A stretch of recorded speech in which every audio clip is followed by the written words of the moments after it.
We'll start our program right now. Please, those who are not joined, please join. I, Dr. 𝗕𝗫𝗄𝗎, coordinator of this program, and co-coordinator, Dr. 𝗕𝗫𝗄𝗏, welcome you all delegates, faculty member, and participate present over here.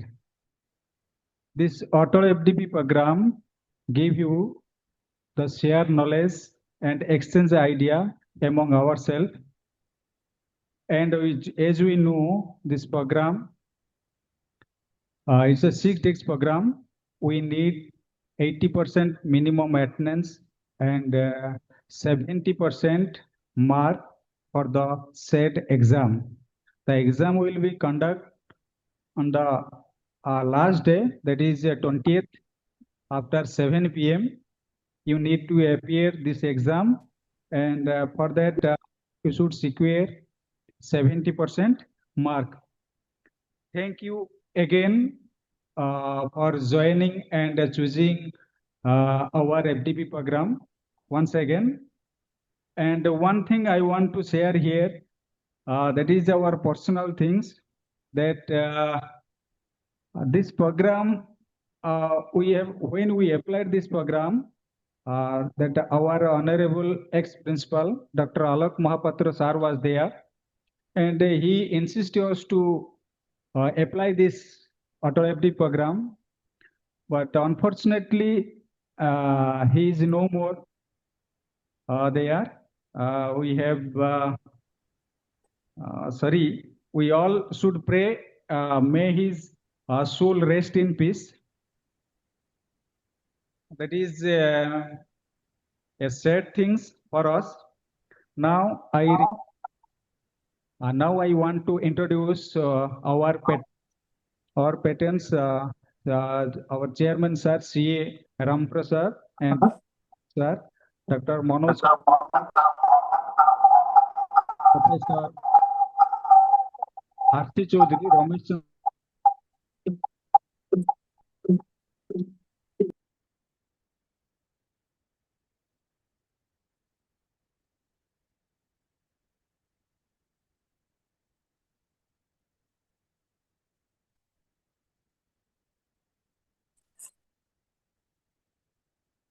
Now I am requesting to our principal, esteemed principal, Dr. 𝗕𝗫𝗄𝗏 sir, to say something about this auto FDP program. Sir, please. Thank you very much, 𝗕𝗫 sir. Distinguished guest, honorable dignitaries, respected faculty members and participants. The Department of Mechanical Engineering is organizing a 6-day online FDP program on frontiers in semiconductors and functional elements. This is a very important topic. Semiconductor is a very important topic. Now, I will tell you some examples where semiconductors are largely used. You take the example of home appliances like computer, TV, fridge, refrigerator, whatever devices we are using in the home, semiconductors are used. Similarly, in defense technology, also semiconductors are largely used. Similarly, in medical technology, space technology, semiconductors are used. So from this, you can know how important this topic is. Now, if I say one thing, that every faculty development program is associated with some objectives. So what are there are certainly this faculty development program is also associated with many objectives. Some of the objectives, let me tell you that you can, one of the major important objective is that you can make or establish a semiconductor lab. You can also improve instruction in the laboratory. You can work on project and interdisciplinary project. You can also write research paper. So it is an opportunity for all the participants to attend all the all the sessions, technical sessions, till for 6 days, so that you will have a complete knowledge and you can share this knowledge with your colleagues and students, so that the knowledge circle can be widened. And we have invited resource persons from institutes of repute. They will share their knowledge and experience with you. You share your experience with your colleagues, so that we can make a knowledge circle widened. Thank you very much. I welcome you all again to this program. Thank you very much. Thank you, sir. Thank you very much for you highlighting work. Now I request our esteemed chief guest, that is Dr. 𝗕𝗵𝘂𝗯 𝗙𝗵𝘂𝗯 sir, who is working as a professor in 𝗕𝗏𝗡 Kurukshetra. Now he is heading the Department of Mechanical Engineering in a robotics area. He have more than 35 years experience. Please, sir, let me tell something about our FDP program. Single, sir. Okay, sir. Am I audible? Yes, sir. Audible. Am I audible? Yes, sir. Audible, sir. Thank you very much, sir. And our esteemed persons from the management, Professor, CA B. Ramprasad sir, Dr. M.K.Palo sir, Dr. S.C. Panda sir, Shri G.S. Mishra sir, and Shri R. Chaudhary sir. Thank you very much for providing me an opportunity to speak onto this area. And in fact, it is quite honorable thing for me to speak onto this area of semiconductors and functional materials. These are the new areas which are forming the backbone of modern technology. In this rapidly advancing world of science and engineering, materials are no longer the passive elements, but they perform the active functions. If we remember 5 years back, during the time of COVID, there was a sudden disruption of supply chain, and especially into the area of semiconductors. At that stage of time, Government of India thought that yes, it's the high time that we should develop indigenous facilities regarding this semiconductors and functional materials. Am I audible, sir? Am I audible?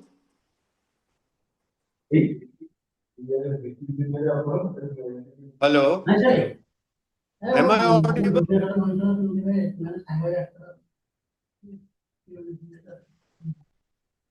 Okay. So, into this area, the Government of India thought that, yes, it's a high time that we should develop our indigenous facilities into the domains of semiconductors and functional materials, which are forming the backbone of the modern technology. With this, the government started the initiative, India Semiconductor Mission, ISM, with a substantial outlay of around about 76,000 crores rupees, or at present, round about some $8 billion US. The purpose of this was to make India a vibrant participant into the global semiconductor ecosystem. And at present, number of companies which are manufacturing this semiconductors are Micron, Intel, NVIDIA, AMD, etc. But in our country, we are significantly designing, doing research and development and assemblies, and the companies are Tata Electronics, HCL, Dixon, and ISRO. They are the companies which are at present participating into this domain of semiconductors and functional materials. As sir has already told, the principal sir, the Behra Sahab, has already told us that semiconductors form the basic backbone of the entire system, and it is used into a number of things of our daily use, be it the telephones, be it the washing machines, be it the computers, be it the satellites, be it the electric vehicles. So everywhere they are being used. And they are also forming the foundation for microprocessors, integrated circuits, transistors, solar cells, and all those things. These are basically dependent upon the functional material. Both are made for each other. Semiconductors are, in fact, being produced through the functional material. Functional materials means the materials which function to with some specific responses. Responses may be your temperatures, maybe your stress, maybe your light, maybe your magnetic fields, maybe electric fields, maybe the solar energy. And these all functional materials, they help in the formulation of these supply chain of semiconductors. If we remember, during the last 2 years, right from the year 22 onwards, there was sudden shortfall of these semiconductors, and they have disrupted our automobile industry. So the real power of modern engineering lies in the integration of semiconductors and functional materials, which Government of India is now planning to establish. And in times to come, within next 5 years, that means by 2030, uh, Indian semiconductor system, we will be only third after US and China. Will be the third largest producers of semiconductor in the next 5 years. So semiconductor functional materials are not just components of devices. They are the enablers of progress. They are making the systems more efficient, more cohesive, more competent, and more user-friendly. So with these things, I would like to invite all the faculty members, learned faculty members, and all the expert members who are here to speak onto this topic. And definitely, in next 4 5 days, you'll be immersed and help a lot. And there will be a lot of value addition at the end of the program. But at the same time, yes, there is a sad news that the Professor 𝗕𝗵𝘂𝗋𝗆 Sahab is no more. Let us pay homage to him, and keeping him in the mind, we will want to make this program an entire success. Thank you all. Thank you very much, sir.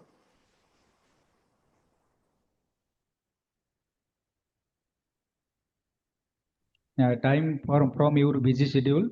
I am very much grateful to you, sir, from entire 𝗲𝗏𝗔𝗃 family. Thank you, sir.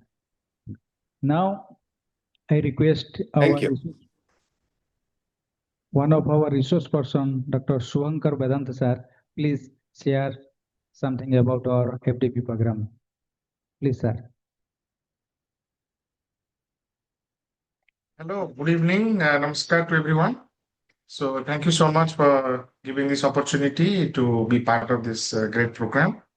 I see this program constitutes of excellent speakers from different fields of research, academics, industry, and so on. So I feel the program has been really nicely thought and combined. So congratulations to Dr. Ipsita and other colleagues for making this program a very successful one. I'm sure next 5 days will be very exciting, and you have a large number of participations from all the different parts of the country. So as Professor Singhal was mentioning about semiconductors,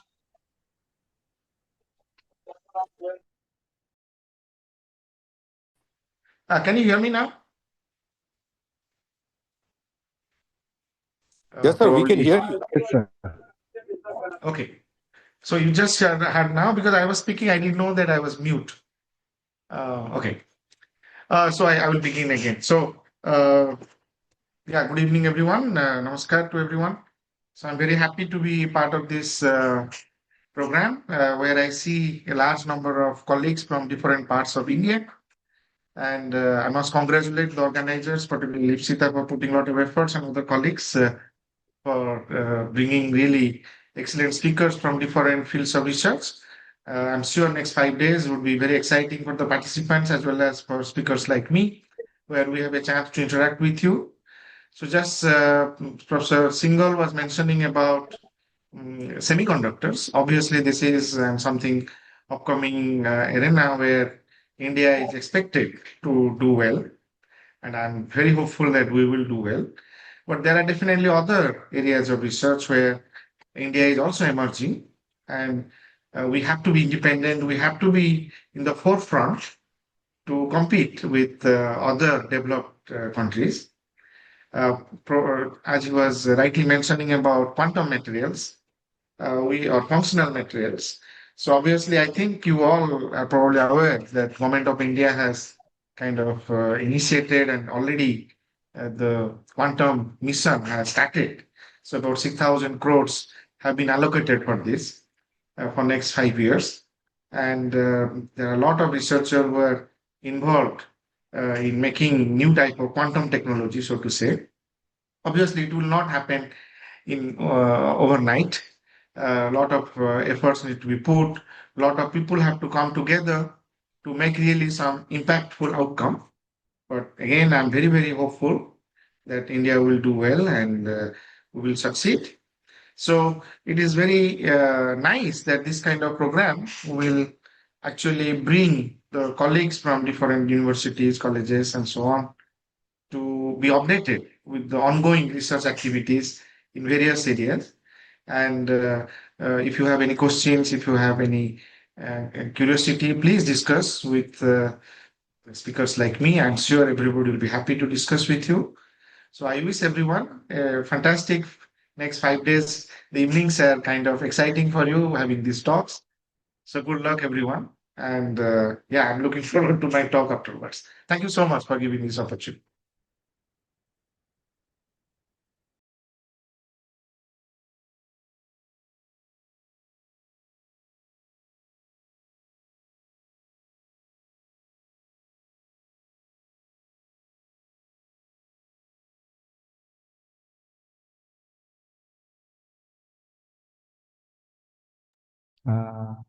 From mechanical engineering from KIT University to share something about our faculty development program. Please, sir, Susan, sir, please.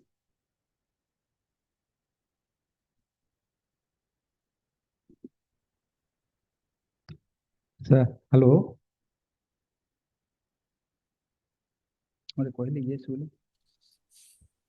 Hello.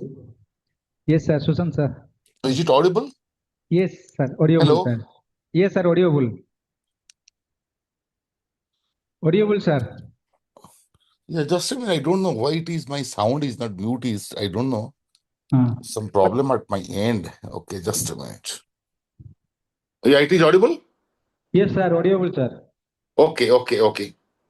So it's my pleasure to be here. Very good evening, all the esteemed guests, and I'm very much delighted, and really I'm very much happy that Raajdhani Engineering College, one of my own engineering college, you can say, where the one of the alumni staff here, okay, and uh,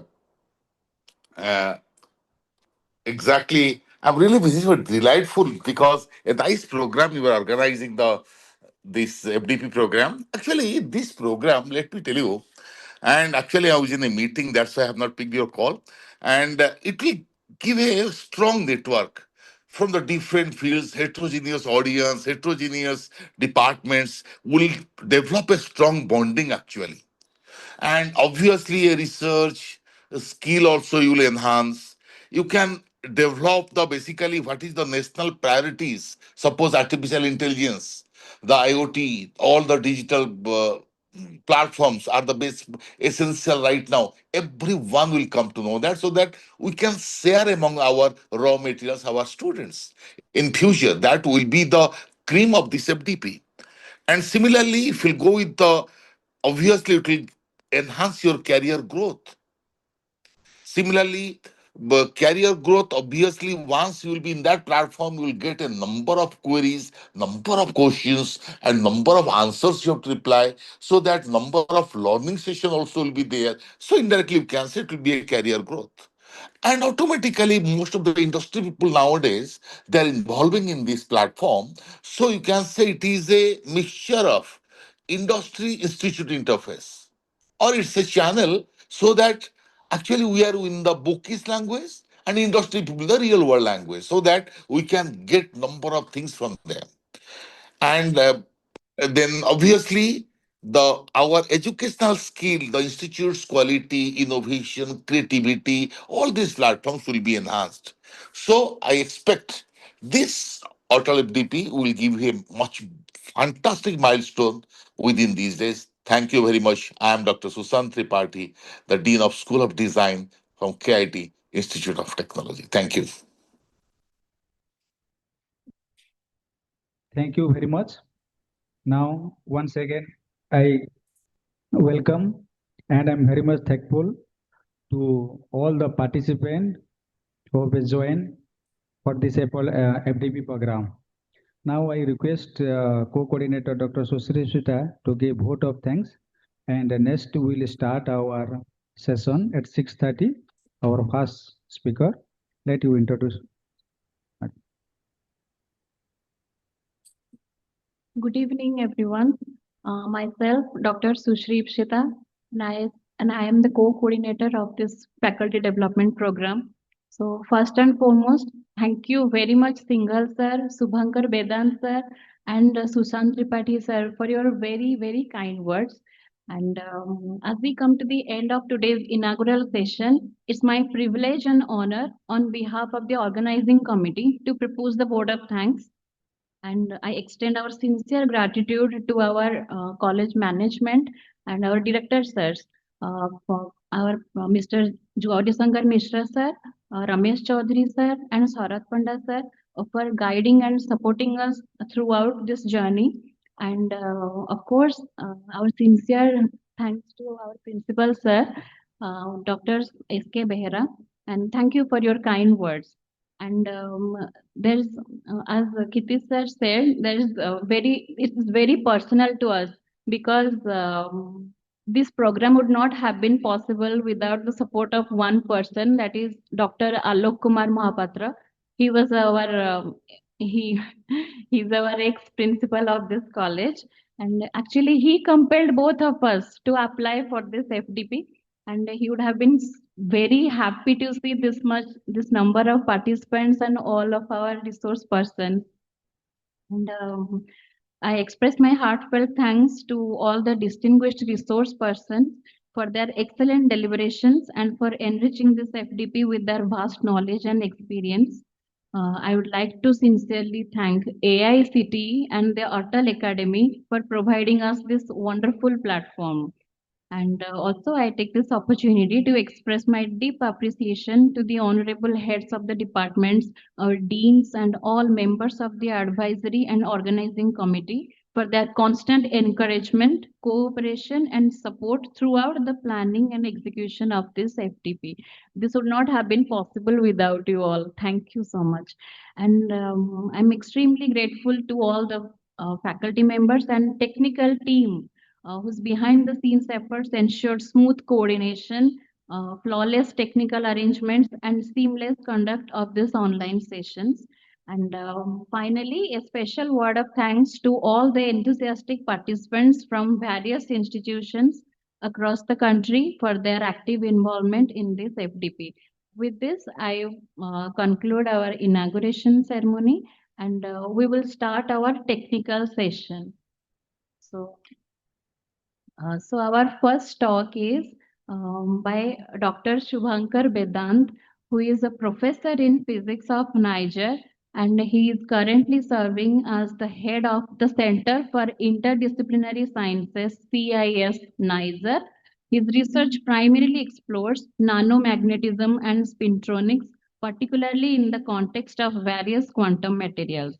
And in 2010, he joined Niger as an assistant professor, and in 2022, he was promoted to professor position. Over the course of his career, he has published more than 115 research papers and has given over 100 invited presentations.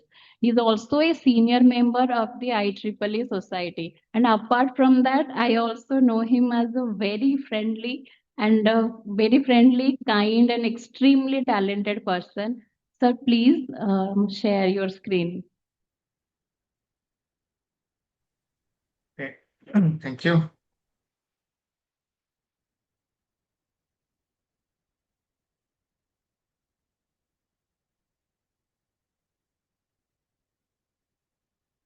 Just a second.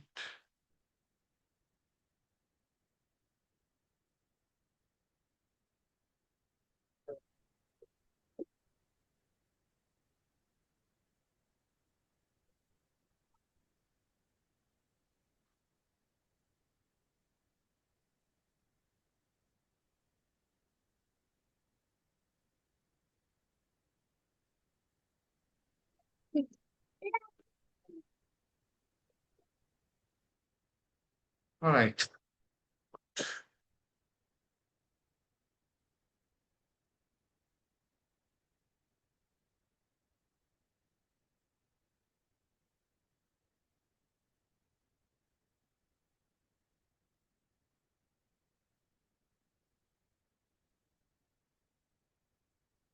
So I think my screen should be visible.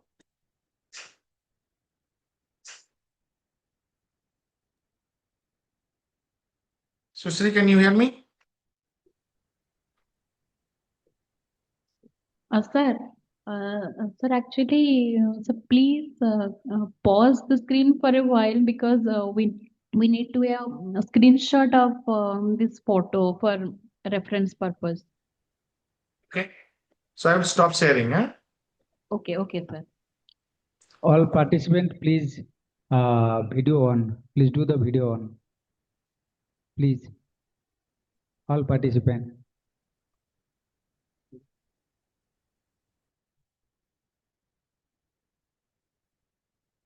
Video on करो. It is sharing the sir. ठीक है share बंद कर दो. Sir, please stop sharing, sir. When in ATM.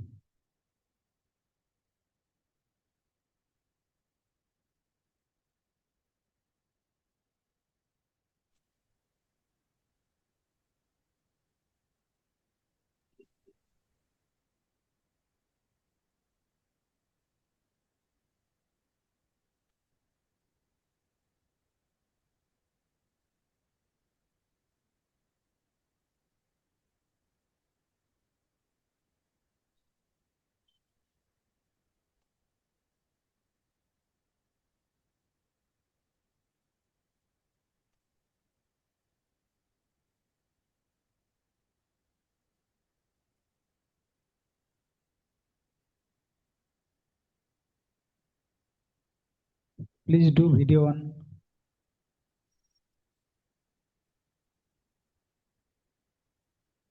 All participants, please.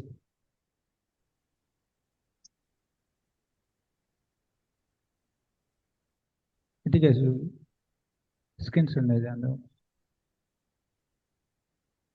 मेरा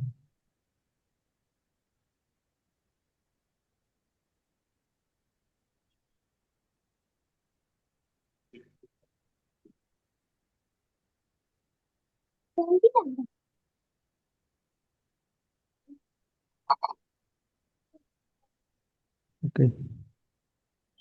Okay, now. I have some issues. I'm just joining from my computer again. Over. Okay. Now please do the off video off. Please do video off. Now, sir, please, Suvangar Pradhan sir, please share your screen and start delivering lecture.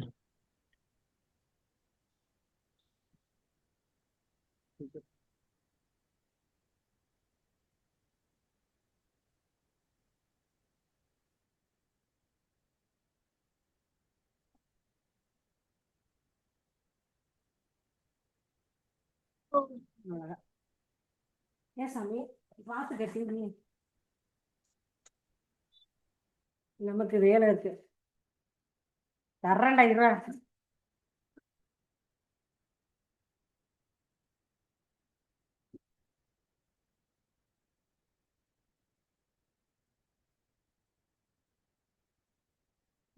Yes, again.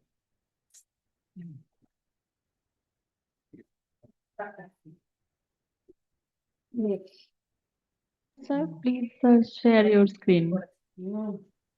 முறுக்கு biscuit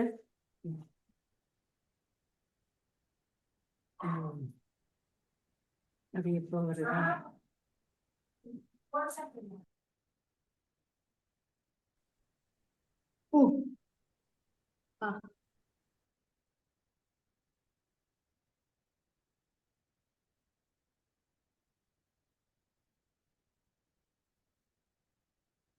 Sorry, somehow the Zoom is crashing. I don't know. I hope now it works. Yes, sir, it is available. Yeah, now is it visible? Yes, sir. Okay. Sorry for this, actually. I hope now it works. Yeah. Okay. Okay. So good evening again. Thank you so much, colleagues, for giving this opportunity to share some of our work. But I have made the talk a little bit more introductory, more colloquium level, so that everybody would get it. So one of the guests, he was talking about semiconductors. So today my talk is for organic semiconductor, but in general, I will talk about nanomagnetism and spintronics for quantum technology. So as we go over the talk, you will get the importance of these images. So I'm from 𝗕𝗫 Bhubaneswar. It is called National Institute of Science Education and Research, short form 𝗕𝗫. And it has actually a very beautiful campus. So I am right now sitting in this office here in the second floor. This is the physics building. This is the mathematics building. This is the lecture hall complex library. Then we have biology department. We have chemistry department, and this is the administration where the director sits. Beautiful auditorium, state of art, 730 speakers.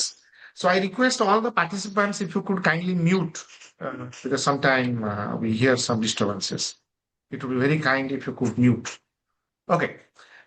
We are a fully residential campus. You might have heard about 𝗕𝗫, Indian Institute of Science Education Research. There are 8 of them. We have one in Berhampur, which is not far, but there is only one 𝗕𝗫 in India right now. It is under the Department of Atomic Energy. You all have heard about Bhabha Atomic Research Center. So we belong to the same ministry. And I think we are the only educational institute under Department of Atomic Energy where we teach undergraduate, graduate students. So students after their 12th, they can come through an exam called NEST, National Entrance Screening Test. And if they're selected, then they can study here. So 𝗕𝗫 provides financial support. The government actually provides about 80,000 rupees per year for these undergraduate students, so they can study for 5 years in different schools such as biology, chemistry, physics, mathematics. We have also School of Computer Science and School of Earth and Planetary Science.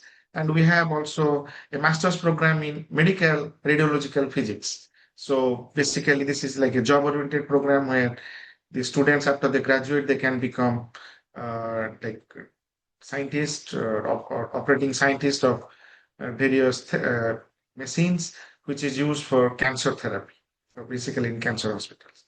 Yeah, so this is about 𝗕𝗫. We have also regular PhD program, and we also have integrated PhD program. So after BSc, students can come for their master's plus PhD. So we are a fully academic institute focusing on both teaching and research. Okay, now it's stopped. Let's see why that. Okay, so I should thank my group who are actually doing the job, and I'm presenting. So I'm very blessed to have many excellent master students, PhD students, postdoc, and so on. And I'm also thankful to collaborators from different parts of the world who have been very, very supportive in working with us and making really nice work. And I'm an experimentalist, so we need money, and you will have a glimpse of our laboratory. So we need financial support, and I'm really grateful to my parent organization, Department of Atomic Energy, and DST India, and many also outside India organizations who have helped us in providing financial support. We just talked about quantum technology, so I just want to also give a view on what is going on in different ministry, because the so-called National Quantum Mission NQM, that is something initiated by the Department of Science Technology. They have spent about 6,000 crores, and now a lot of activity is being implemented in India. Parallel to that, also different ministry has been asked to work on various core areas, so that by 2047, when India will become 100 years of independence, that's called 𝗕𝗵𝘂𝗯𝗏, we will have the status of a developed country. Right now, we are developing. So the government is asking, what should we do so that in, let's say, 25 years from now, we will be a developed country. So Department of Atomic Energy, also DRDO, many other Department of Biotechnology, many ministry, they are doing their homework, and they have started how to work. And Department of Atomic Energy actually last year, so they made a lot of work and a lot of meetings, brainstorming meetings, and so on. So they identified 12 research areas where focus should be given. Of course, one of them is called Materials and Quantum Science and Technology, which I was kind of coordinating among all the DA institutes, like our Institute of Physics in Bhubaneswar, Institute of Plasma Research, IPR in Gandhinagar, Gujarat, Harishchandra Research Institute, HRI in Allahabad, NICER, of course, then Science of Nuclear Physics in Kolkata, Tata Institute of Fundamental Science in Fundamental Research in Mumbai, in Hyderabad, then Institute of Mathematical Science in Chennai, and so on. So I was coordinating, and we had about nearly 80 colleagues from 80 institutes, and we did a lot of homework. And the idea of quantum technology or the quantum evolution is that, I mean, that you know, of course, recently we celebrated 100 years of quantum mechanics. And this is just to give you a very quick example on different type of semiconductor crystals, where you vary the size and they emit different kind of light when they're exposed to some kind of electromagnetic radiation. That's interesting. And we know about LEDs and so on. So the question is, can we really control individual quantum systems? Can we use this for making technology, for example, quantum computers, quantum communication, like encrypted banking? So we have heard about, bank theft, like you send money stolen from your bank, or when you want to transfer money, it is not 100% secure. So using quantum technology, can we make these things more secure and more robust, so to say? So just to tell something, like a couple of decades ago, we had the first quantum revolution, where we took the time to understand photons, the discovery, of course, the understanding of it, the photoelectron effect by Einstein, electrons, spins, then atoms, molecules. Now we are talking about hybrid quantum systems. So we take two quantum systems, we entangle the information, so-called quantum entanglement. So we are slowly in the second quantum revolution. And let's say if we proceed in this way, probably in 25 years down the line, around that time when we'll be 100 years of, we'll be celebrating 100 years of independence. So can we use this quantum technology to make the economy, to make our life better? And just for your information, this National Quantum Mission by Department of Science Technology, or the Quantum Matter Technology and Computing, what we are doing in Department of Atomic Energy, Government of India. So we also have 4 so-called verticals. It's like you have a table and it has 4 legs. So the quantum mission is basically lying on 4 verticals. One of them is quantum computing and simulation. Second one is quantum communication. Third one is quantum sensors and metrology. And fourth one is quantum materials and devices. So obviously, quantum computing means we know about classical computing, but can we overcome that? And can we make faster computing? Can we make faster simulation? And if everything goes well, whatever probably needs one day can be done in seconds, so to say. Then quantum communication, I have already talked about, let's say, transfer of money through banks, but there are many other secure quantum communication. So, can you please mute? Somebody is talking. Thank you. So the third topic is sensors and meteorology. Meteorology to know the the earth, the environment, the weather, and so on. So and sensors, we are using sensors in our daily life, so to say. But can we make quantum sensors, so to say? This is another vertical. And the fourth vertical is actually most important. It is the materials and devices, because we talk about quantum computing, it also needs materials. You talk about quantum communication, it needs quantum materials. So the fourth vertical is very, very important. And my research group is basically working in the fourth vertical, and I will show you some glimpses of it. Now, let's talk about this 𝗕𝗵𝘂𝗶𝗰 Bharat by 2047. So recently, there has been a review paper written by Professor 𝗕𝗬𝗪, which is currently working as the principal scientific advisor to the Prime Minister. It was published in Nature Review Materials last year. So he actually talked about what kind of things we should really do. So, for example, semiconductor and electronics. Obviously, by 2026, it will reach $300 billion industry. So now it's up to you and up to us how much India, as we as Indians, wants to take share of. So we must really jump into this, and we must do this. Now, obviously, the idea is to make a lot of fundamental research, because technology will not just come right away. You have to do a lot of fundamental research. You have to develop technology, and finally, you have to make devices, sensors, and so on.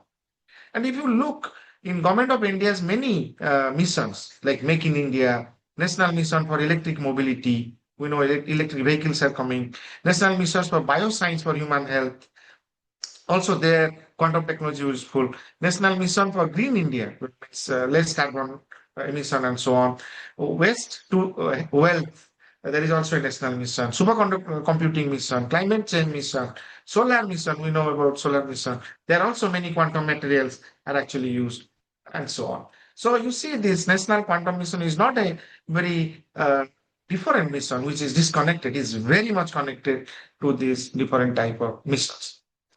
So in our vision document, the Department of Atomic Energy, which I was kind of leading, and I was formulating the white paper, so-called white paper, what we should do in next, say, 25 years. So we have written our plans, what we should do in next, let's say, something called short term, means like 5 to 7 years. Then something like medium term, which is like 10 to 15 years from now. And something long term, which is about 20 to 25 years. And we have identified, of course, many types of interesting quantum materials. Now that's I'm talking about, because the other three verticals I will now talk. So you have many types of interesting materials, which are called conventional materials, like semiconductors, superconductors, and so on. So they have their conventional properties. But then there are many types of emerging materials, which you don't expect those properties to come, but they exhibit. And how you can make finite size effect means you can make them smaller, you can vary the shape, and their properties change. So that is something called emerging. And there are many types of materials. And I will basically talking about today about spintronics, and you will hear what it is and so on. And there are many areas of spintronics. And I will also tell you that you are using a computer or something to watch this lecture. So you are already using spintronics. You may be surprised, but I will show you how. But also in spintronics, there is one area which is called organic spintronics. There are many areas, flexible spintronics, and so on. So I will touch upon few topics and try to explain. Now the question is, what is spintronics? We have heard about electronics, and we say electronic items on our printer, our washing machine, air conditioner, anything we use, mobile phones, even a small telephone or anything nowadays, you use electrons because you use the charge degrees of freedom of electrons. But please note that electrons also have something called spin degrees of freedom. Electron has a spin, and you can have spin half or minus half. So the question is, if you want to use the spin degrees of freedom along with your charge degrees of freedom, then the whole thing can be called as spintonics. And now I will show you exciting things what you can do by using the spin degrees of freedom. But before that, just to refresh your memory about magnetism. So we know that some materials are magnetic, some materials are not magnetic. For example, if you consider plastic, paper, wood, they are not magnetic. We are not talking about that. But then there are magnetic. So, or those materials are so-called diamagnetic materials. But then we have a lot of materials which are magnetic. Now, the magnetic materials can also be divided into different classes. For example, paramagnetism. Paramagnetism means if you look the atomic spins, they are randomly oriented. There is nothing. There is no net magnetic moment because somehow they are cancelling each other. However, if you apply magnetic field to a paramagnet, they can be aligned depending on the magnetic field direction. But as long as you keep the magnetic field, they remain like that. As soon as you remove the magnetic field, you will see the atomic spins are again going back to random orientation. So it's not so useful, so to say. However, if you're talking about ordering, so you talk about ferromagnetism, antiferromagnetism, perimagnetism, depending on different types of spin orientation. In ferromagnetism, what happens? Irrespective you apply magnetic field or you don't apply magnetic field, you will always find some regions where the atomic spins are parallel to each other. And they are called ferromagnetic domain, the region in which the atomic spins are oriented. Now, in antiferromagnetism, what happens? The spins are exactly anti-parallel to each other and they're equal in magnitude. So there is no net magnetic moment. So if you look actually paramagnetic substances, because the atomic spins are randomly oriented, there is also no net magnetic moment. And in antiferromagnetism, if you look, there is also no net magnetic moment. That does not mean paramagnetism is equal to antiferromagnetism, because in paramagnetism, there is no ordering. And in antiferromagnetism, there is very strong ordering. So the exchange coupling between the neighboring spins is very, very strong. Now, there is something very interesting class of materials called ferromagnetism, which comes in between ferro and antiferro because it is antiparallel alignment. So it is almost like antiferromagnetism. However, the interesting thing is the spins are not equal in magnitude. So that means there is a little bit of uncompensation. So let's say this spin is more in magnitude than the other spin, which is antiparallel to each other. So therefore, there will be a net positive movement. Of course, it can be the other way. It can be the longer negative spin compared to the smaller positive spin. But the point here is there is some uncompensation. So it will have some net magnetic moment. So that means it will behave like ferromagnetism, but it will also have characteristic properties just like antiferromagnetism because they are antiparallel to each other. Now, if we're talking about applications, so we use magnetic materials in various applications and they are mostly ferromagnetic in nature. And obviously, antiferromagnetism, they are not so interesting, previously believed, because there is no net magnetic moment, so you cannot really manipulate any property. However, that era has changed. Now it looks like antiferromagnetism can be also very, very interesting as well as ferrimagnetism. Now, when did we actually learn about magnets? So probably when we were kids, we tried to fix some kind of magnetic letters on your almirah or fridge or whatsoever. That is how a kid comes to know about magnetism. And then in our school time, or any kid going to school, they start to learn about the so-called lines of forces of magnetism, the north and south poles, the lines of forces connecting the north and south poles. And you might have done this experiment where you put the bar magnet under the table and you put, let's say, some iron dust on top of the table and you see the dust actually makes this kind of beautiful art that basically follows the so-called lines of force. This is how we start to learn magnetism.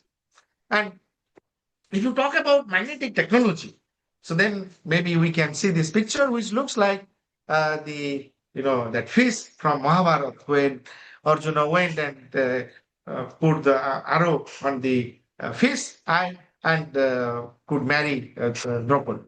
But actually, it's not although it looks similar.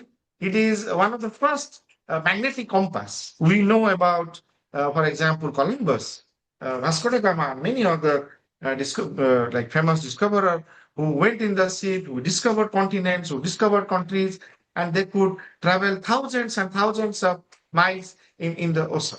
How did they manage? Because they had this so-called magnetic compass. And we know my Earth has a small magnetic field. So that small magnetic field you can use to actually travel in the ocean or anywhere.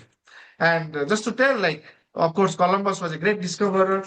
But he started something like late 15th century, around 1470 or so.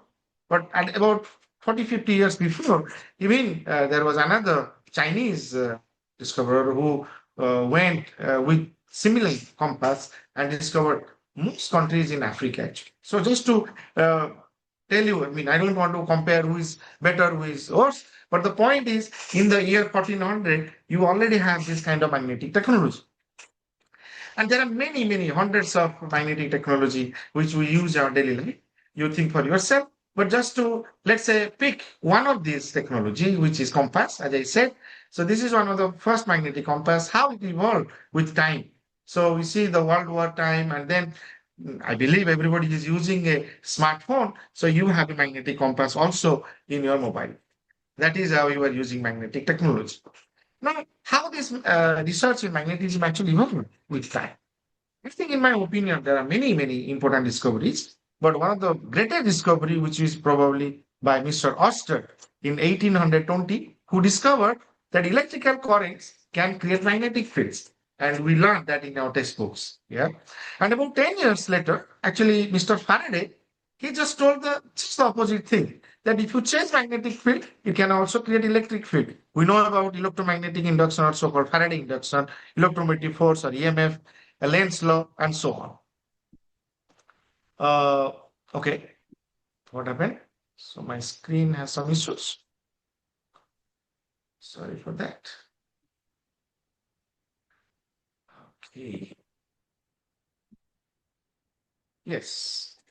And we also know from our textbook of physics the great 4 equations given by Mr. Maxwell in 1861, which is actually about 30 years later than Faraday.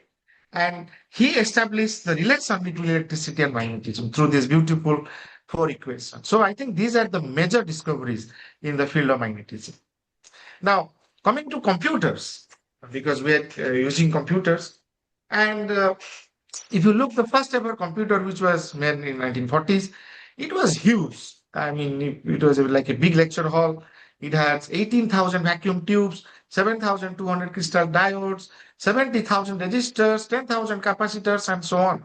Its weight was like 30 ton, and roughly it was 8 feet into 3 feet by 100 feet. You can imagine how big it is. So almost 1,800 square feet.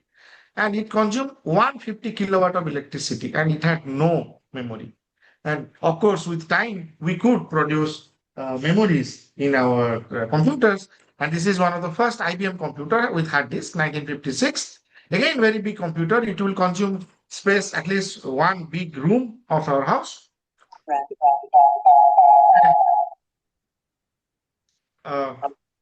Yeah, but it, can you switch off your or turn off your microphone, please? Yeah, thank you. So it is only having a memory of nearly 4 megabytes. Even if you take a photo in your mobile camera, it will not be able to store. Then, of course, there is an evolution of computers. I'm not going through the details, but now we have smartphones, we have computers. If you look, or so-called laptops, which has almost like terabyte of storage. So what exactly happened that you got from 1 ton to 1 kilogram, and storage of nearly 4 megabytes to thousands of gigabytes. So what exactly happened? And I think that credit goes to something called your hard disk drives in your computers. So that's what I actually mentioned in the beginning, that if you are using computer, you are already using spintronics. And the hard disk drive, actually, if you look here, so this is the read-write drive here. That is the key thing which was helping us to make our computer hard drive. And if you look the schematic, it looks like this. So there is a small read-write head, with which you write information, and then that this is your text on which basically information is written as 0 and 1. So you apply current. So that basically you create magnetic field, and using that magnetic field, you actually switch the magnetization of this local area and up or down or left or right, whatever it is. And by that, you actually write. And then how it works, let me show you a quick video of this. Okay, I hope it works.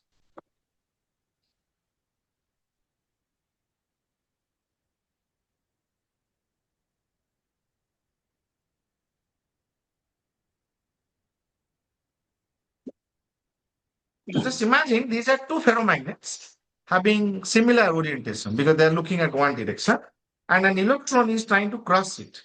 And because the magnetization is parallel, so electron can easily cross. So like these two girls like standing there, and the girl came from behind and they could see, and the girl can pass. Now just make them face each other, so they are basically anti-parallel to each other. And then let's see.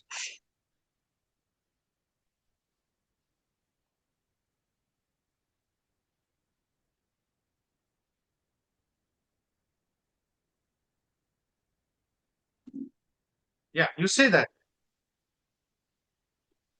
So that's basically the famous effect called giant magnetoresistance or GMR effect, which was discovered in the year 1985-86 by these two gentlemen, Professor Albert Ferg from Paris in France and Professor Peter Grunberg from Jülich in Germany.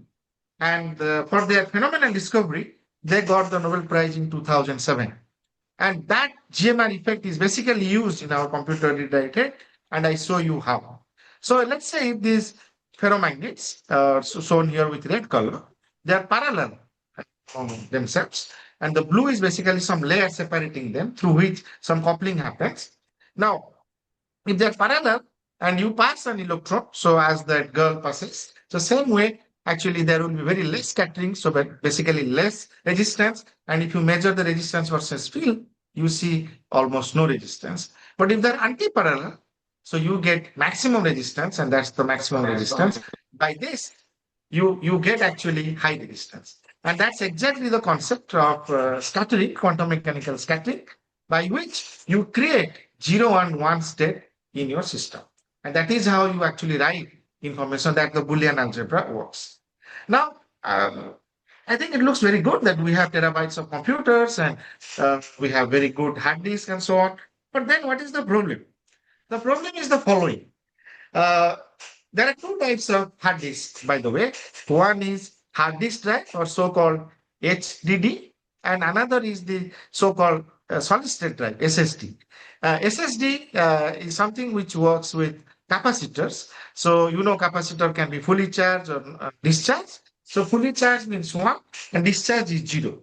So that is a very special technology. And I'm not going to talk about it. SSD is very promising, very nice, but it's more expensive, of course. And you know, hard disk drive based hard disk, let's say if you want to buy from Amazon or Flipkart, and you compare the SSDs are much more expensive.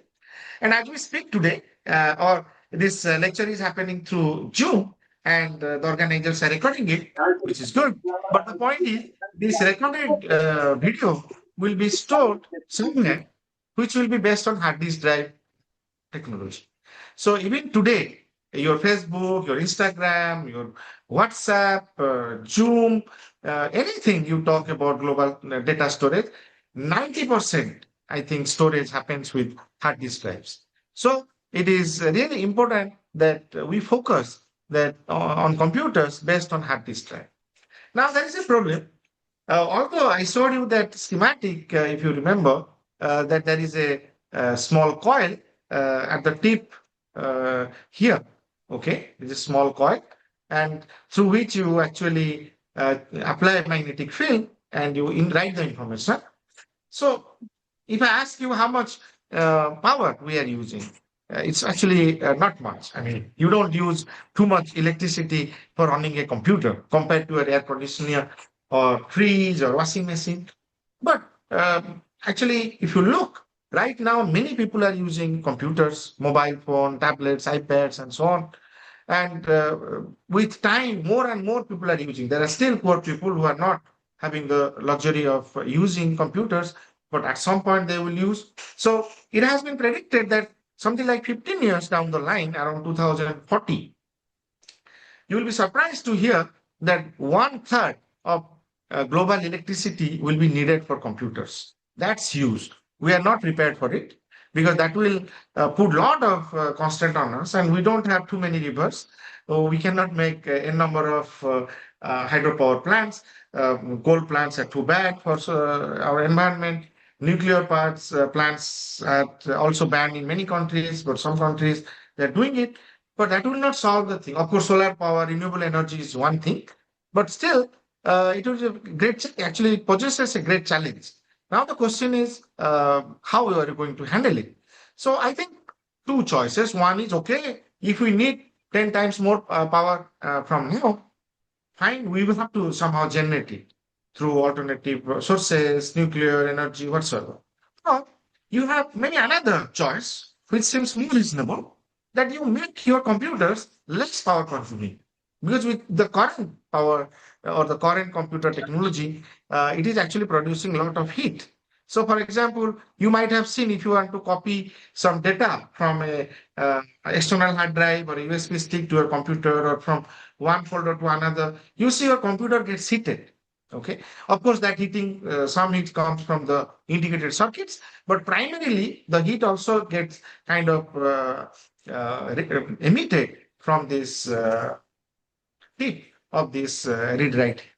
So to solve it, now we are actually proposing, I mean, there's a strong community in the world which are proposing something called spin orbiter based system.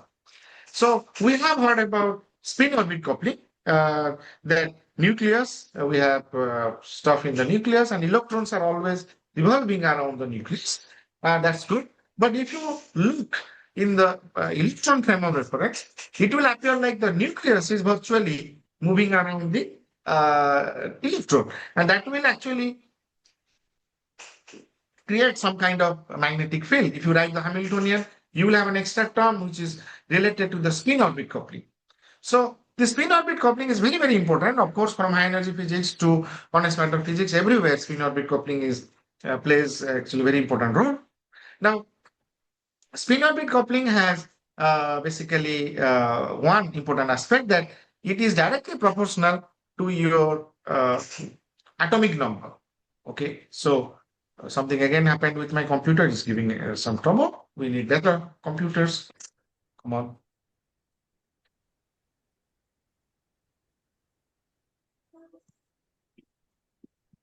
I think I'm using the Zoom app after a long time because nowadays very few online talks happen. People mostly use Google Meet. I don't know. So it's just crashing once in a while. I'm sorry for it. Okay, I have to close.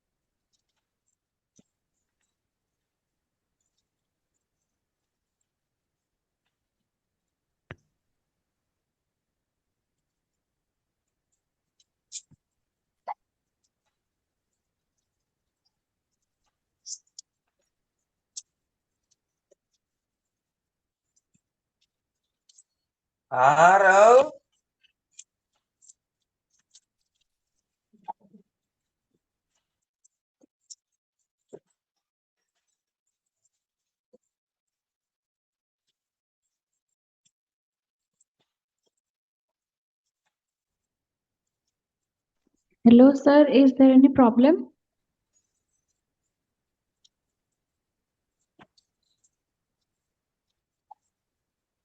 Hello, sir.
Sir is rejoining now. Please wait.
Hello. Sir, have you joined?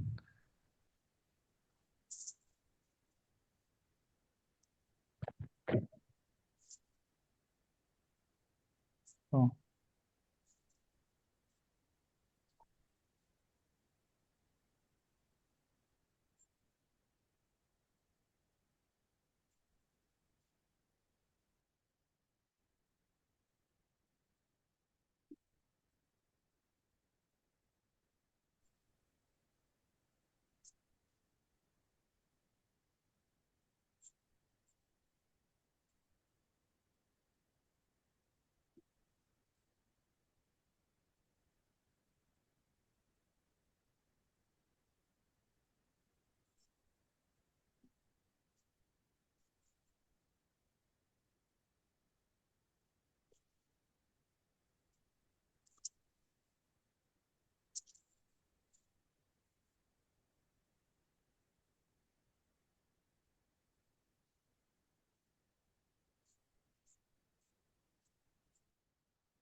Hello, can you hear me?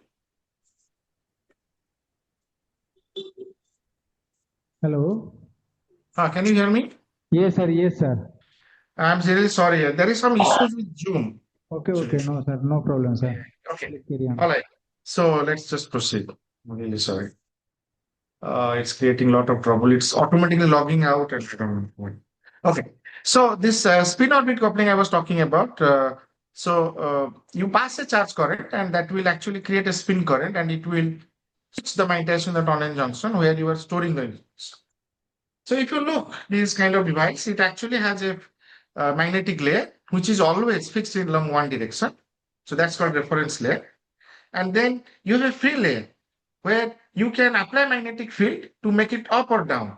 If it is up, then it is parallel. So that will lead to basically less resistance. So that's the zero state. And if it is anti-parallel, Sir, then please share your slide, sir. Sir, slide. Slide, please, sir. Okay, I have not said. Okay. So annoying, yeah. So nowadays we all use Google Meet. So the Zoom I'm using after a long time, and maybe it needs update or whatever. So, okay. Now can you see my slides? Yes, sir, it is coming. Yes, sir. Yes, sir. I'm really again sorry. Okay, so never mind. So the device actually looks like this. So you have some material which has very high spin orbit coupling. So basically you pass a charge current, simple current, what we use in electricity. And now it has electrons, but electron has spin. So that spin will fill the spin orbit coupling of this material. So like say platinum or tantalum or so on. And depending on the quantum mechanical scattering, it will actually create a spin current. Okay. Now, that spin current will act a torque on this free magnetic layer, and it can make it up or down. And in the tunnel junction, where actually the data is being stored, so one of the layer is always fixed. So this is the reference layer. It is, let's say, always up. Now the free layer, it can be up or down. If it is up, then it is parallel. So if you pass some current, then it will feel less resistance. But if it is anti-parallel, it will actually feel strong resistance, and that's the one state. Okay. Now, if you actually look that kind of system, it has primarily two components. One of them is this material, which needs to have high spin orbit coupling. An ideal material is platinum. If you type in Google spin orbital system, so you see thousands of papers from different parts of the world, but unfortunately, platinum is not the material for technology. It's more expensive kind of from gold. And we cannot have computers, mobile, iPads made of platinum. It is just good material for research. So actually, the researchers are focusing how to find suitable materials which will lead also high spin orbit coupling and can do this kind of spin orbit physics. Then the second component of this device is a magnetic field itself, which will actually provide a platform where you can store the information. Okay. And that is very important, that we actually try to develop new type of magnetic materials in which we find interesting magnetic properties like high saturation magnetization, anisotropy, and so on, Hilbert damping. Then similarly, we also try to find these lower materials which are having high spin orbit coupling, but they are not expensive, so that we can replace platinum, and finally we can get suitable materials. And obviously the information will be written in the magnetic system in terms of magnetic domains or something called skyrmion. These are topological systems. And for the lower system, you have many alternating materials, also other heavy metals like tantalum, tungsten, which are not so expensive. Then topological insulators, antiferromagnets, TMDs, transition metal dichalcogenides, and so on. So this is more or less our group activity of last 5-6 years in this spin orbit torque system, where we are working on domain fermion dynamics. We are working with this spin to charge conversion physics, means generation of spin current, so that we don't need magnetic field for storing information in our computers. Then also we are working with organic spintronics, where we are using we are focused on organic semiconductor because they are really having a lot of advantages, and also looking for flexible spintronics. Means you actually want to make your devices which are flexible. For example, you might have heard recently some mobile companies are making flexible mobiles. So that means the mobile can bend. It can have like a spherical shape if necessary, but you still have the screen, everything protected. So this is the future, and we are trying to work. This is a quick glimpse of our laboratory, where we have different type of thin film deposition systems, different type of structural characterization system like XRD, atomic force microscopy, different type of magnetic measurements for devices, for bulk system, and so on. So I think this is a quick video maybe, which we can see if it works. Everything under Zoom becoming slow.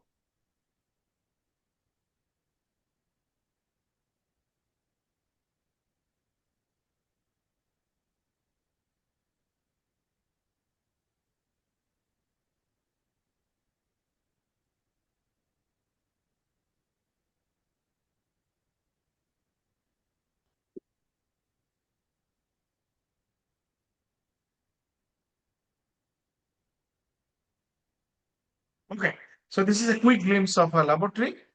Now, I also want to bring to your kind attention because I feel we have many colleagues from many institutions which may not have all the microscopy or spectroscopy techniques, and you may use our institute facilities. So actually, I initiated this idea about 15 years ago after joining NICER. So we created the so-called Center for Interdisciplinary Sciences, CIS. So I was the PI to write the project to Department of Atomic Energy, Government of India, and we got 51 crore, 51 lakhs to have fantastic electron microscopy, different type of optical microscopy, and also different type of spectroscopy, which are shown here. So if you want to use them, you are always welcome, and you can go to the NICER website.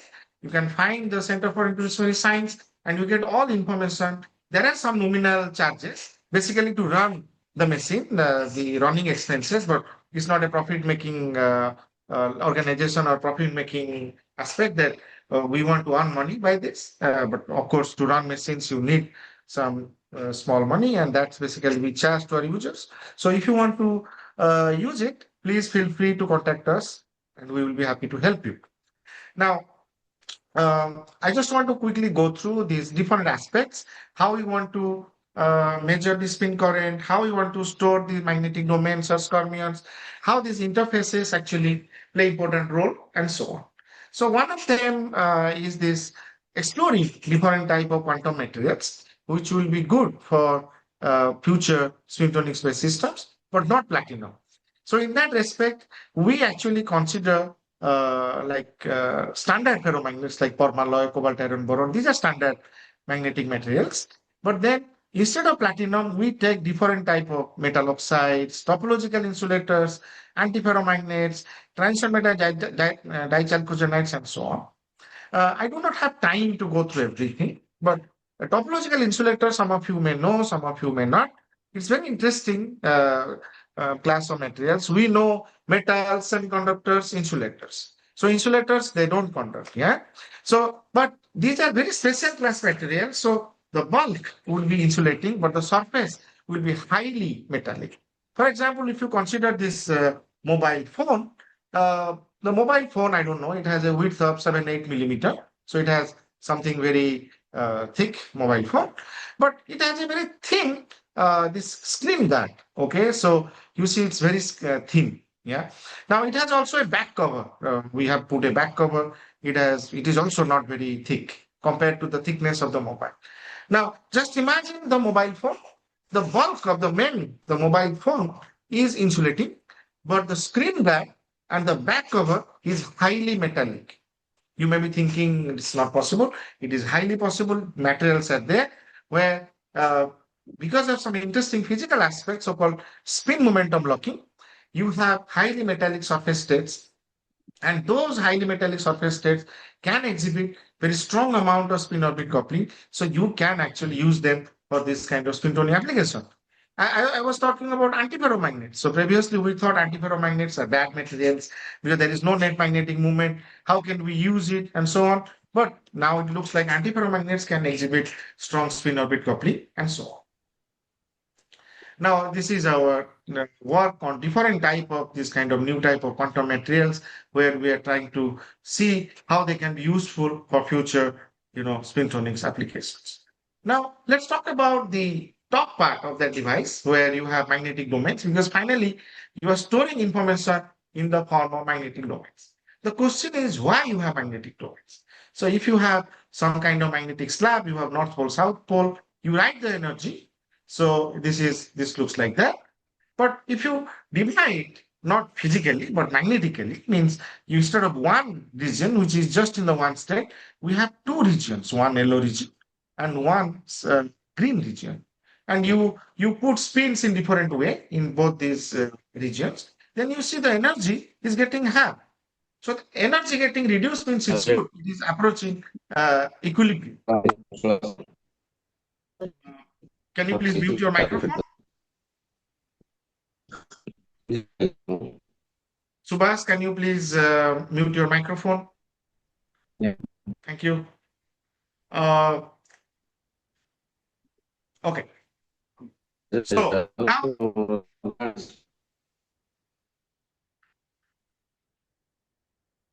is it from the organizers you are telling me something, or is this? Because I'm not able to hear. Okay. Now, now the question is, you can make many domains, and you can have many types of domains set. But then there is a problem, because there is always this competition between two energies. One is so-called the microstatic energy. If you divide into many regions, you have less and less microstatic energy.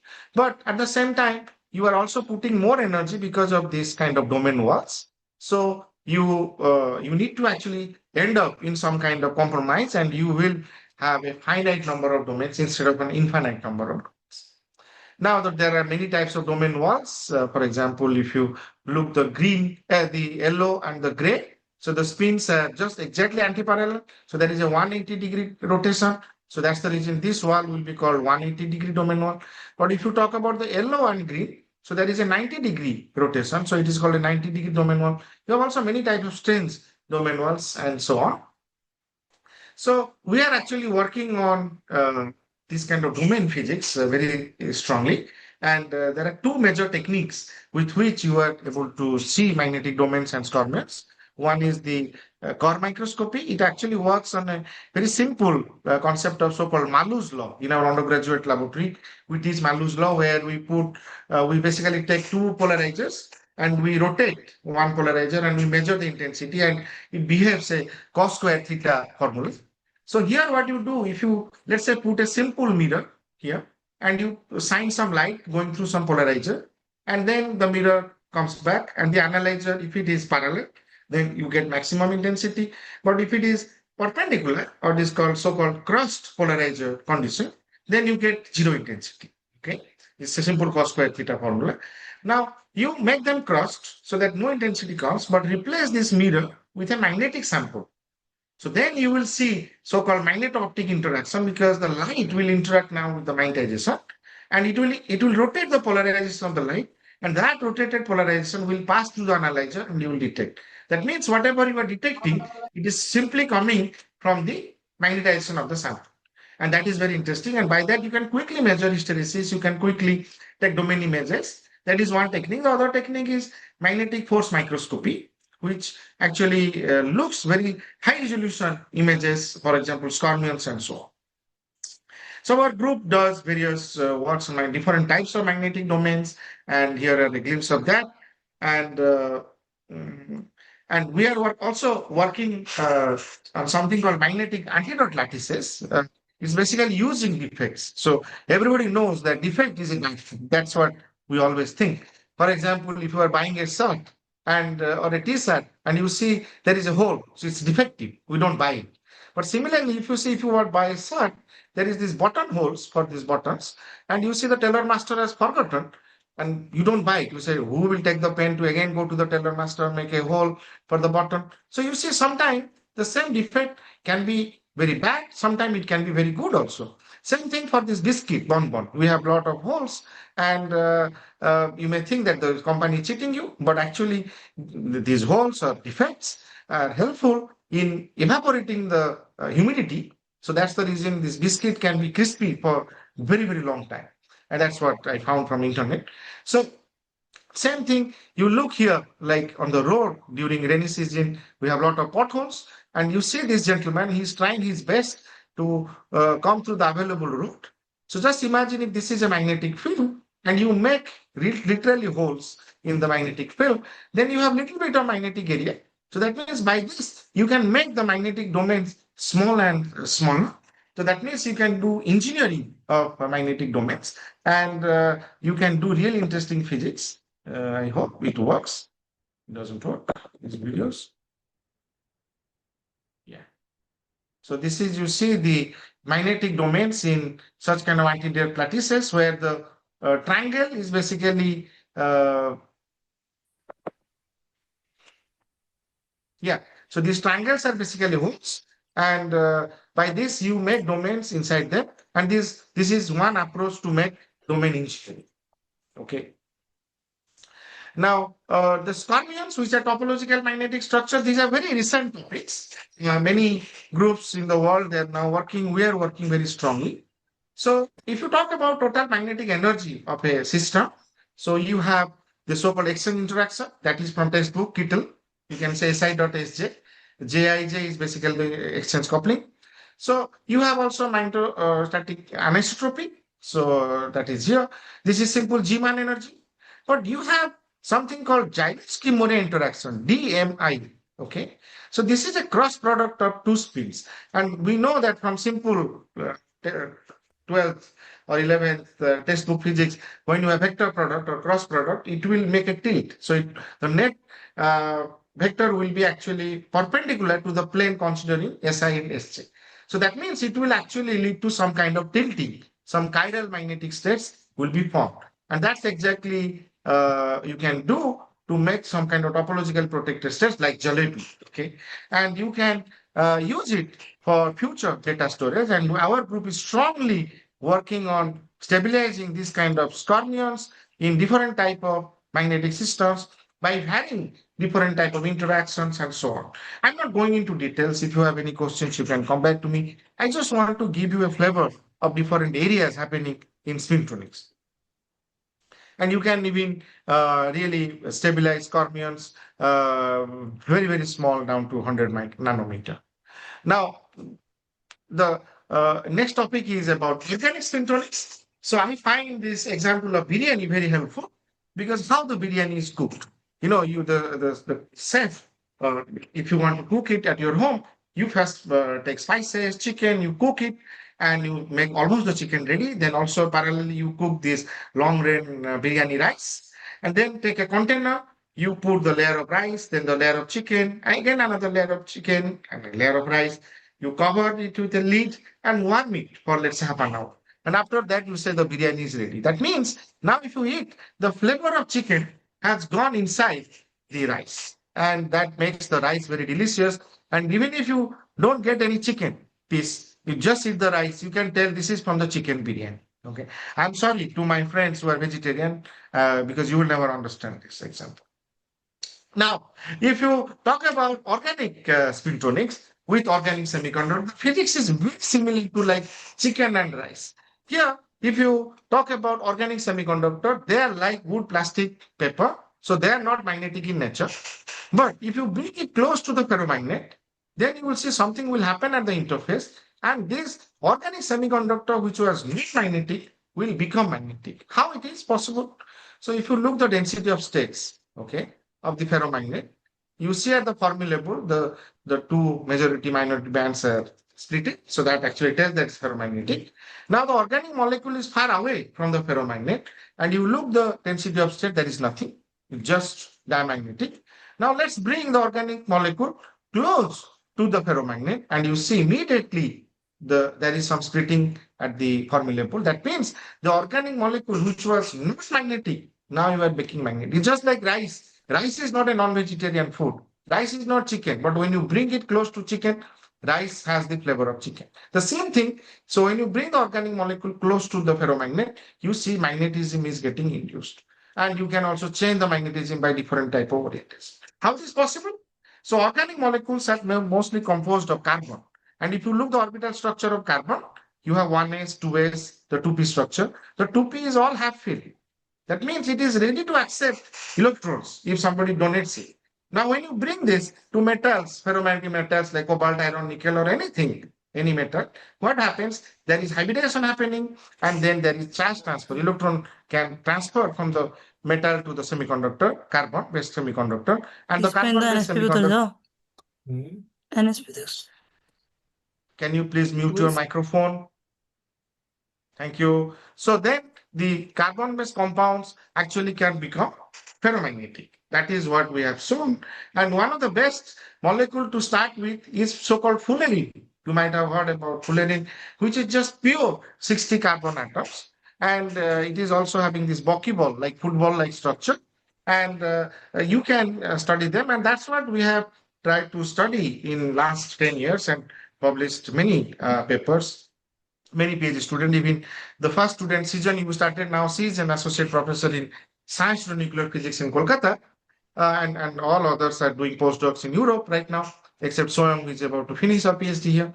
So we have actually tried to work with C60 on different type of metals, and we show that you can change the magnetism. Here you see that the C60 at the interface is exhibiting magnetic moment nearly 3 μV, which is really the largest magnetic moment reported so far. Okay, this we evaluated from the neutron reflectivity. Now, one example how this interface actually changes the properties.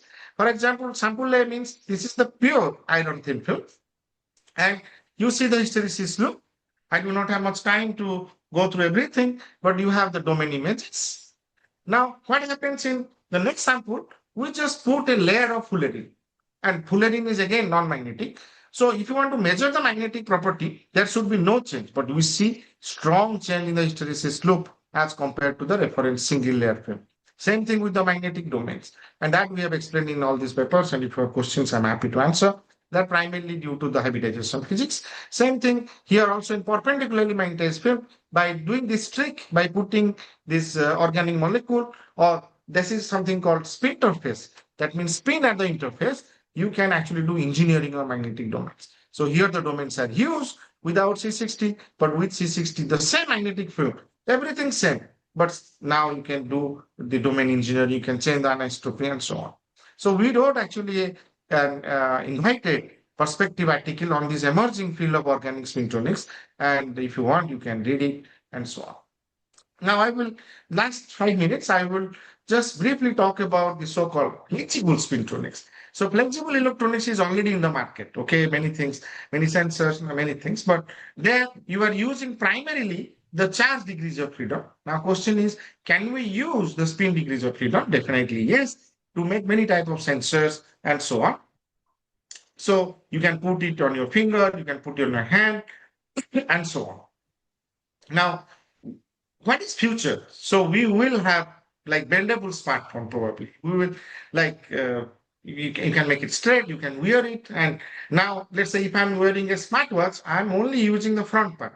My belt is useless, but maybe in the future, and I'm sure it will happen, that although it sounds like a weird dream today, but that's the tomorrow's reality, that we will have such kind of devices. Now for that kind of devices, we again use the spin degrees of freedom along with the charge degrees of freedom. Now the flexible spintonics, the key physics is something called line restriction. So some of you may be doing that in undergraduate laboratory. So it means if you apply strain, your magnetism will change. Or if you apply magnetic field, your strain will change. So that is the most interesting part. Through this is some basic concepts about it. I can skip it. And you see a magnetic field in a real picture where the student is squeezing it. You can make it concave shape, you can make it convex shape. And obviously in convex shape, it would be the tensile strain. And in concave shape, it would be the compressible strain.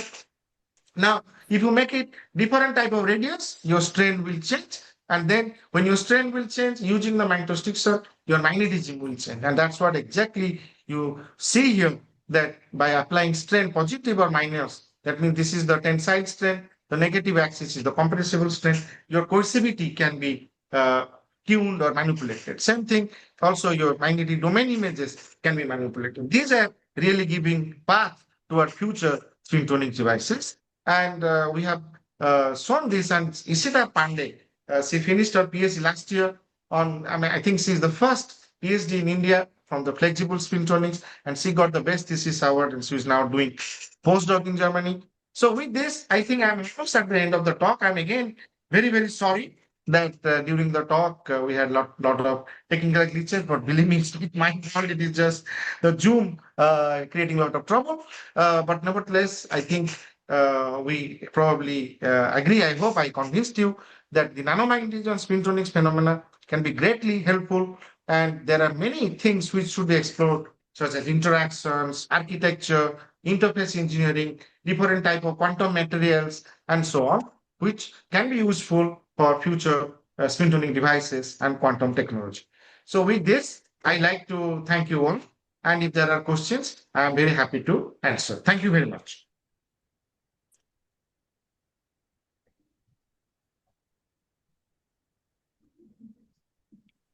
Please ask. If you have any queries, please ask. All the participants are requested to ask their queries. Mute.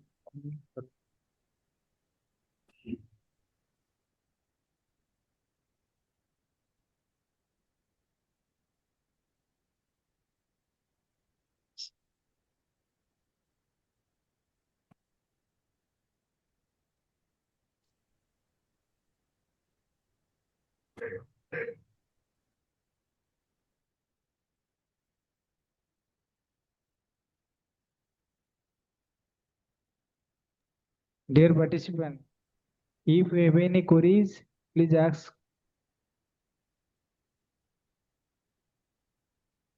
Yeah, if you have any questions, please feel free to ask.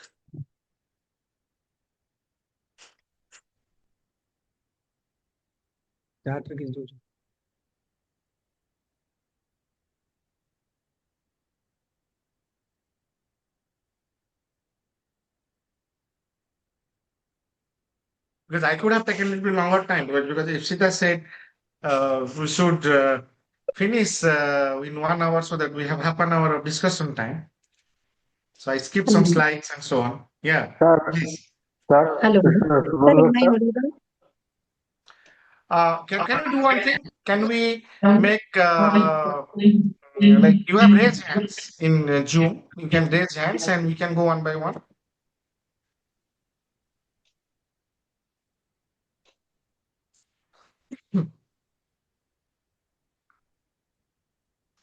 Sir, Okay, please go ahead. actually, I have questions. Sir, what is this spintronics? Can you tell me overall view of this spintronics, where it will be used? I know Yeah, that so it will be used for semiconductor. yeah, so did you attend my full lecture or you came maybe towards end? Yeah, no. Fully attend. Sometimes the screen will be disappeared. So Oh, okay. I just I'm know sorry. about I'm this. sorry. Okay, so let me share again my screen and try to show you that. Okay.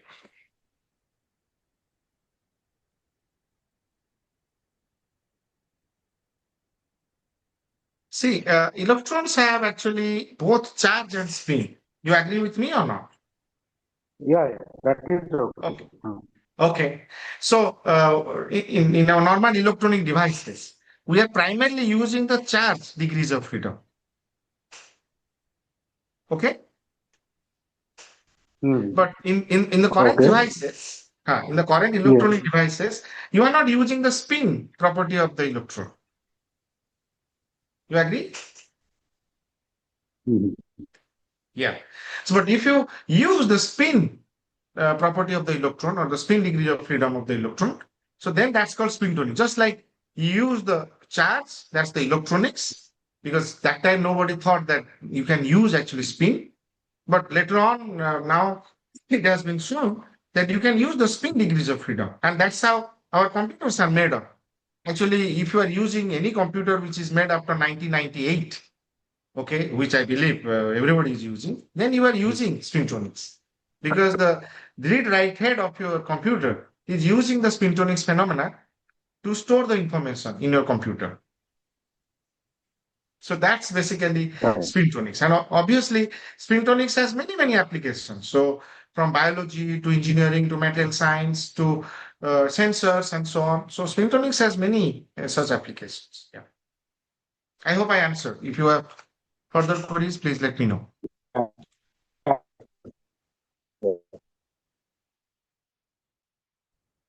Sorry, I couldn't hear you.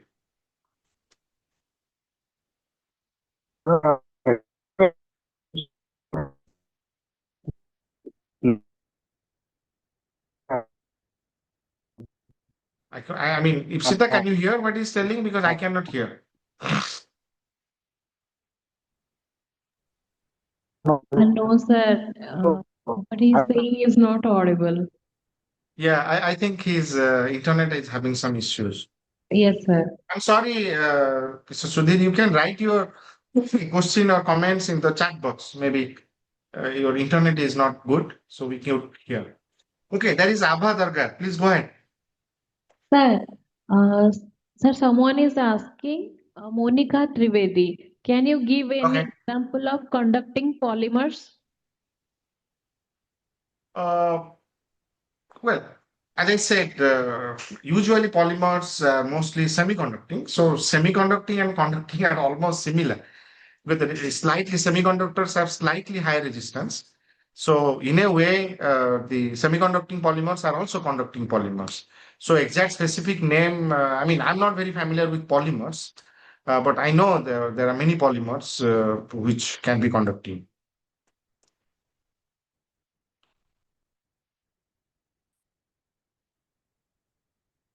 So Abha, I think, has some question.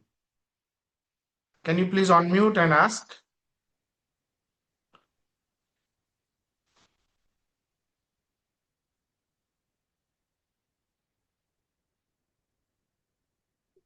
Okay.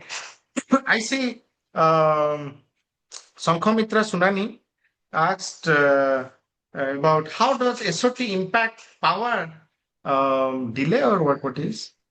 Power delay trade-off at circuit level. Okay. So the point here is in the current technology where we are using this GMR heads in giant resistance heads in your read-write head of your computer, you are using magnetic field. And that's the reason, as I said, when you are copy pasting photos or data from external hard disk to a computer or from one folder to another, you see actually your computer is getting heated. You can check for yourself. That means a lot of heat is unnecessarily getting dissipated. Okay, so that consumes a lot of actually energy, so to say, is wasted.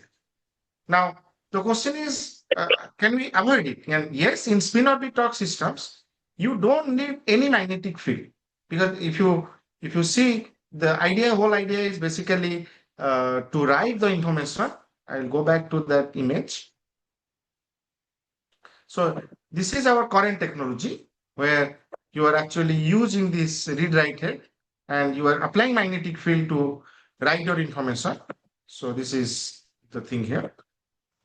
But what we are proposing means there is a strong community, not only me, it's not discovered by me.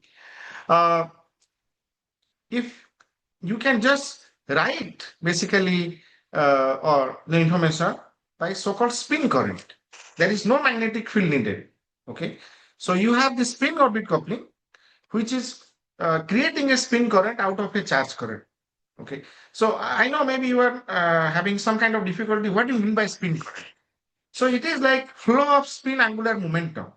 Okay, so if electrons are, let's say, up spin at one direction, one edge of the sample, and electrons are with down spin in another edge of the sample, so there is a spin separation. Okay, the way you have charge separation, so we have electric current. Here also same way we can say it's a spin current. But because of the spin current, it's called a JS. Charge current is JC. Okay, so you can exert a torque on this ferromagnetic layer here, and by changing the polarization, I can also go from up to down or down to up. So that way, I don't use any magnetic field, and when I don't use any magnetic field, actually my power requirement is much less. It has been tested. I mean, what we are talking, it is not just some hypothetical thing. Already this is available in market. The only thing is it is too expensive right now. So researchers like me in India, very few, but in Japan, in Germany, in America, in many other developed parts of the world, there are strong communities which are working day and night how to make this device cheaper And it will happen, believe me, probably in 10 years' time from now. I'm very, very hopeful that we will have computers where there is no magnetic field in it. So it will be much, much faster. And another thing is, it will be also less power consuming. That's the main thing, but also much, much faster. Yeah. I hope I answered your question.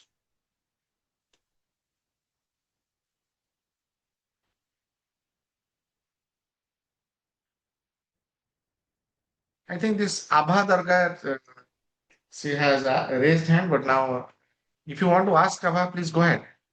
Sir, I completed my PhD from University of KwaZulu-Natal, and I'm looking forward for doing the PhD in a postdoc in microelectronics.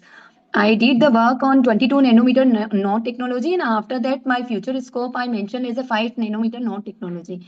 Can you let me know regarding? I did the work on the cylindrical surrounding hollow MOSFET that has the both side in and out, both side the gate facility was there. How we can use it as a, like you have given right now the example of a smartwatch. We are utilizing only a part of that band, but in a future we will able to utilize the complete band as a touch screen and accessible screen. Can you let me know some few emerging idea for the postdoc? See, what you were talking, I think you were talking microelectronics or more engineering. So I'm a physicist by training. I exactly don't know the applications what you are talking.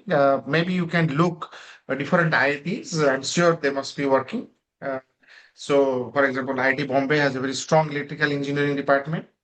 Other IITs too. So I think what you are talking, it would fit more into the electrical engineering, electronics departments, and so on. So I'm sorry, I do not know what you are talking because that's not exactly my research field. But I hope you find something interesting. Okay, sir. Thank you so much. Yeah, thank you. I'm sorry that I couldn't be much help.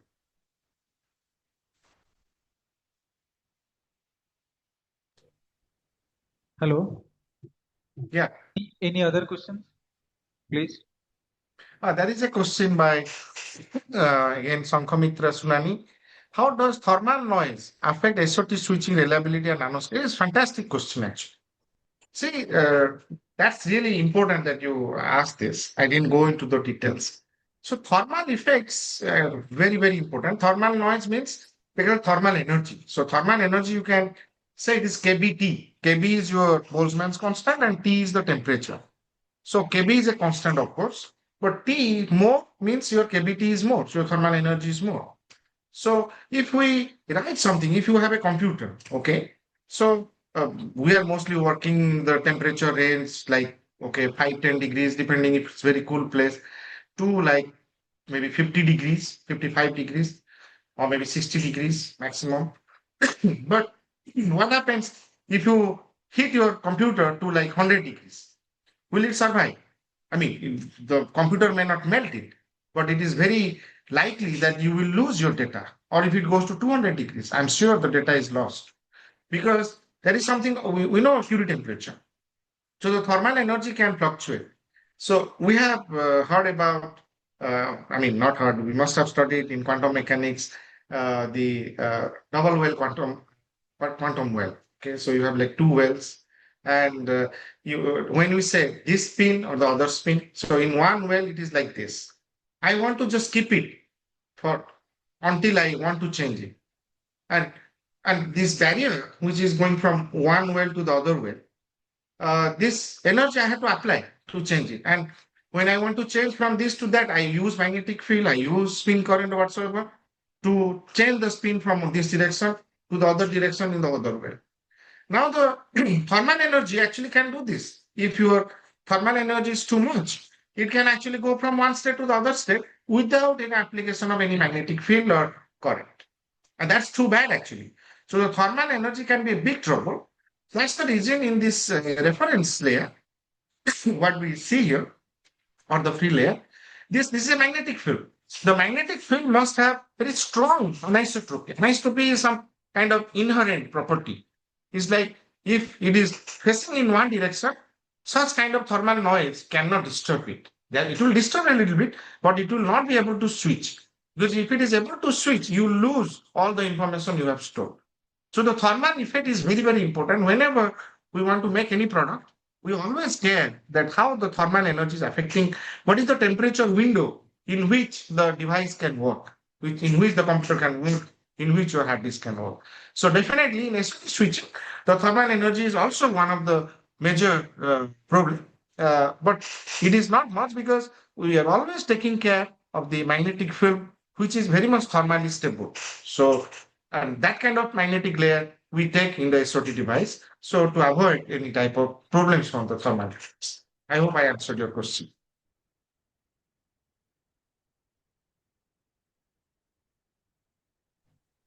Thank you. Thank you very much, sir, for your Yes. kind consideration. Okay, now next session will be start at 8:20 because our 8:20.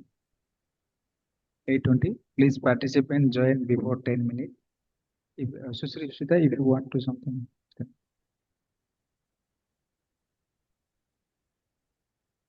Thank you so much, sir. Thank you so much for delivering such an insightful and engaging talk. And the response of participants is also very overwhelming. So we are truly grateful to you, sir, for taking time out of your busy schedule to be with us and for sharing your expertise so generously. We sincerely hope to have the opportunity to learn from you again in the future. Thank you so much, sir. Yes, sure. Yeah, thank you. I just want to say, in case any of your participants want to contact me, you have some questions, please write me an email. I will try to respond to you as soon as possible. So it was great pleasure. Thank you so much, Ipsita and Professor 𝗕𝗫𝗓𝗏 for your kind invitation. I look forward to meet you also sometime in person. So take care. Have a lot of fun with the next 5 days of lectures. Bye bye. Thank you so much. Good night. Good Good night. night. Dear participant, please join at 8:10. If you stay, it is better because our foreign delegates, foreign speaker will start their delivering lecture at 8:20. So please join before 10 minutes. Or if you stay connected, please connect. Please stay.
Dear participants, actually the attendance link is not available, but Zoom is already sending who are present to us. So there is no attendance link. Thank you.